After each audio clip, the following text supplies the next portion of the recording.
Digital archivists are making it possible to experience history online. There's an effort right here in Illinois to catalog hundreds of World War I memorials. WGN Sean Lewis has that story.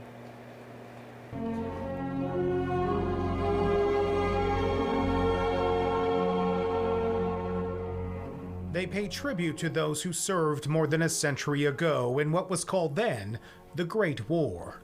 Now the efforts to catalog 311 World War I memorials in Illinois is online.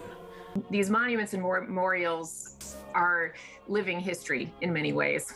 Bonnie McDonald from Landmarks, Illinois is one of those leading the project. When we began cataloging this, we had no idea how many monuments and memorials we were about to find. What we did know is that there wasn't a database that did identify them for people. Online, you can find them, memorials, large and small.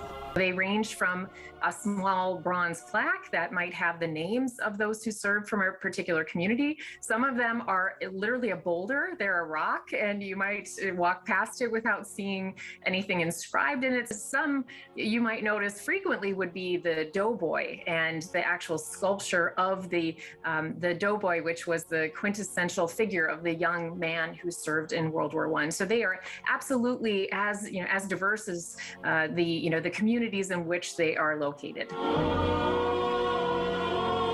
At King Drive and 35th in Bronzeville, the doughboy figure is on prominent display.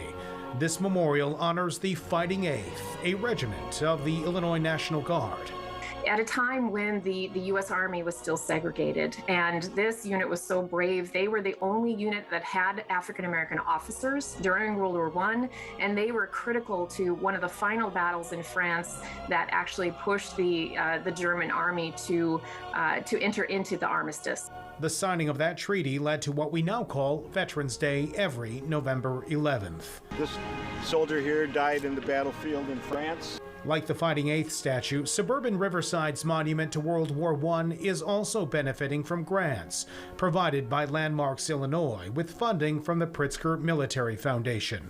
The grants help to restore and preserve, so future generations can remember those who served and those who died in the highest cost of war. We save speaks so much about what we value as a society. So these monuments tell the history of people who volunteered their time. Many of them volunteered their lives and lost their lives to protect, again, what we hold dear in this country. Sean Lewis, WGN News.